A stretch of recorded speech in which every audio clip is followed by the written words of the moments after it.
Maximus Analysis here for June 30th, 2016, and we have another day of upside potential. I'm going to show you, start off with the ES on the daily, and you could see this is the Brexit flush, and they are already all the way back up to the top. If we use a fib to kind of see where we are right at the 78.6 fib. That's a lot of movement. Okay, so what we have going on today, end of quarter for a lot of fund managers and hedge funds, what's called window dressing. So just bear out. I mean, I guess those of you that know about this, cool. If you guys don't know about it, that's fine. Basically, window dressing is basically prettying up a pig. Or not even a pig, but just think of it as dressing up your windows, right? You use your curtains and stuff like that. Make a long story short, basically, funds can take stuff out of their bad positions and put them into quote unquote good looking positions. Basically, that could cause a pop or something of this magnitude at the end of the quarter to make sure that when they send out their statements, things don't look as bad or just look better than what they usually be. It doesn't mean that this is the top. It doesn't mean that it's the bottom. What I'm saying is that we have quarter end for a lot of mutual funds and asset managers, and we have a historical move after a historical move, but we just want to make sure we're looking at the day. So the window dressing is basically the fund will send out their reports for the quarter, and they'll put stuff back into like an Amazon if we're looking at the daily. And again, a lot of them are not looking, a lot of the investors are not looking on or involved with the market like we are. So things pop up a little bit. They say, listen, we're in Amazon, you know, it's close about 1-2% from the high. We're also in Google. Again, a lot of people might not be looking at the chart in this way. So, okay, we popped up and we're right around the $700 level. Yes, we have taken a trim from the 800, but again, we're in good shape. You will then get, you know, something like a Netflix that you will say, let me see if we could look at this even on the weekly, just to kind of say, okay, we're holding levels, but, you know, it's not as bad as what it looked before.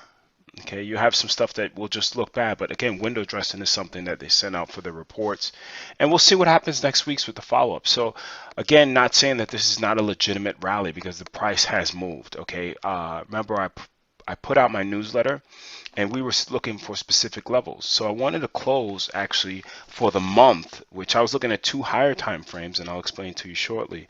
The monthly chart for the ES, we were looking at 2022, which was last month's low. They got to 2081 and popped all the way back to where they are right now, the 2088, 2080 area. I know I've been saying this 2080 area for such a long time. There is a reason why. If you look here, this is going back to 2015. The latter part of 2014, that has been a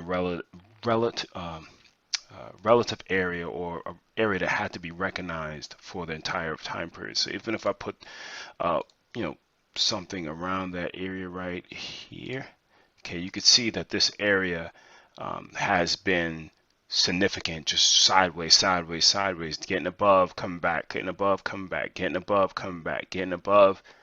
I don't know if we're going to come back, but we see our trend line is still holding in place, got touched twice. We see these levels have not seen the fourth touch, so we got 1, 2, 3 touches of the 1805, and it's still going higher. Did I think it was going up that much? Absolutely not, but I was willing to wait and miss the trade to make sure I have some direction, because I want to short this, quite honestly, but I'm keeping my powder dry and waiting till the end of the week, because stuff like this is just an uncertainty that we'll see. So what I always also want to look, and this is something a lot of people are not going to show you, is I want to make sure that we are looking for follow through. Okay, and the reason why is because we've seen this before.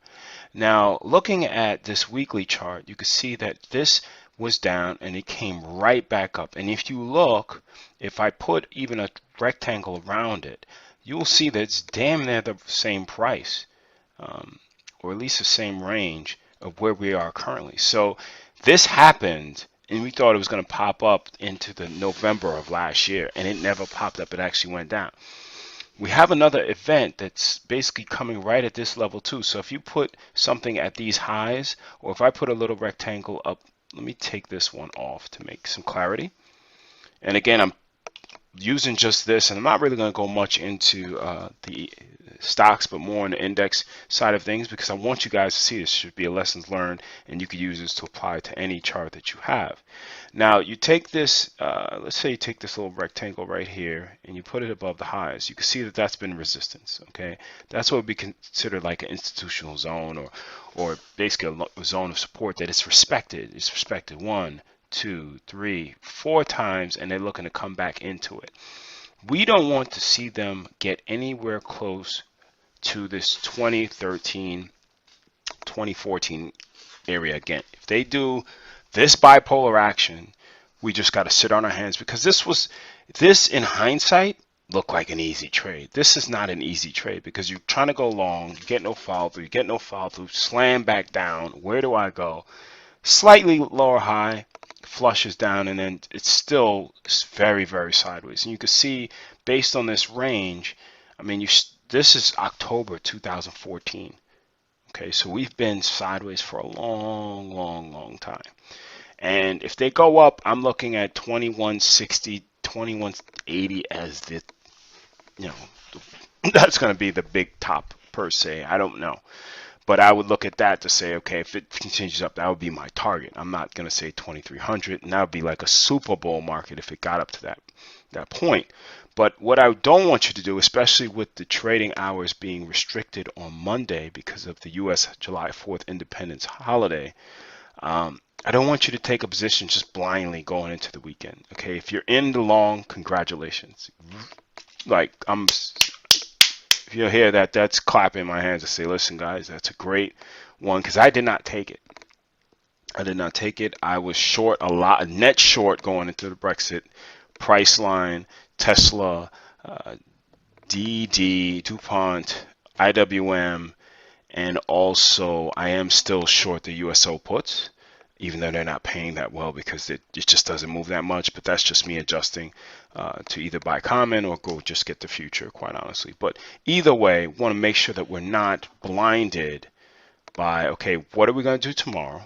Okay, they can continue up because, again, the quarter end, or they could go flat, because here's the other kicker that we need to always think about is options expiration weekly. They freeze it sideways. For those that are late both sides, they might be able to get the put and the call side to expire worthless. Let's look at the the NQ daily, and we got right at the 200-day moving average. I have a level around 44.06. It's above that right now, so we'll look at 44.07. We'll continue to watch it, but we saw this as resistance on the pop back up. We'll see where we go. Not sure. Again, we will look again at the weekly time frame, and I think it's a lot, it's a lot lower in regards to you still have your lower highs in place for the NQ, but you're setting up for like a bullish engulfing pattern per se, but it's still in major indecision area. So we'll continue to watch. YM got back to, it's getting right back to this midpoint that we talked about, high volume. But again, we want to see the window dressing, because again, this is October 2014, and we want to see how this thing is going to continue to the upside. Of course, I'm using the weeklies just to compress a lot of the whipsaw action, obviously, and see where we go from there. But they're still flirting with some very key levels, and again, the higher lows in place. Price has been regained very quickly. So again, I was looking at the monthly for the ES and the monthlies for a lot of things, and they regained these previous levels. But the CL still trading sideways, still has a sideways type of movement. You can see going on here. They pulled about $1.50 off of that one going into the close. You can see they're kind of in indecision, lower highs here, lower highs, higher lows. It's going to pop one way or the other. So some people will say this is a bull pennant. They just need to see break above here, or you do not want to see a breakdown below the 46.47 area for crude.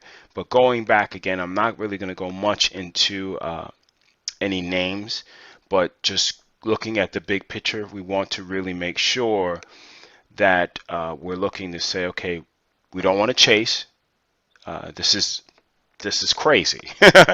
But either way, we don't want to chase, and we'll keep it there, because again, we're looking for some type of leadership, and a lot of names that I saw weren't up huge. I mean, this is Google up $8, Priceline up $9 off the 200-day moving average, so it needs to hold this low for sure is 1200, or it can come back to test these lows. And this is the secondary target that I had here that I put on the newsletter that will go out tomorrow. So if you're not on it, you need to get on it.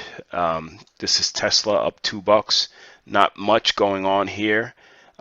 So we want to make sure that we're not just looking at the overall price action, not just 2 to 3 days. Even though this was an epic 2 to 3 days, we want to make sure that we're not staring at the weeds and losing sight of the forest. So staring at the trees, not looking at the forest. But again, it's a lot going on, and I understand. Again, this is the gold chart as well, but we'll continue to see where we go. This was a little bit of the commentary that I had on the newsletter, just saying, listen, I would prefer that you're not getting in here. I would rather with pop up come down to a support level and then give you another retracement up. So we'll continue to watch from here and see where things go. But it's been a crazy week, and I rolled options out. So I have runners, and I'll explain that to you. I'll actually put a little tip on tomorrow's newsletter on how even, no matter how big your size is, so if you trade $1 million account or a small account that you have 1 or 2 contracts, you can still lock in profits even with the smaller accounts if you know what you're doing. So look forward to that, and I'll speak to you tomorrow. Hell of a day. Don't really expect much to happen, but hey, it is what it is. So this is the ES Weekly. We'll see what we got. 2080, still a relevant area after all this time. So we'll continue to watch from here. Take care.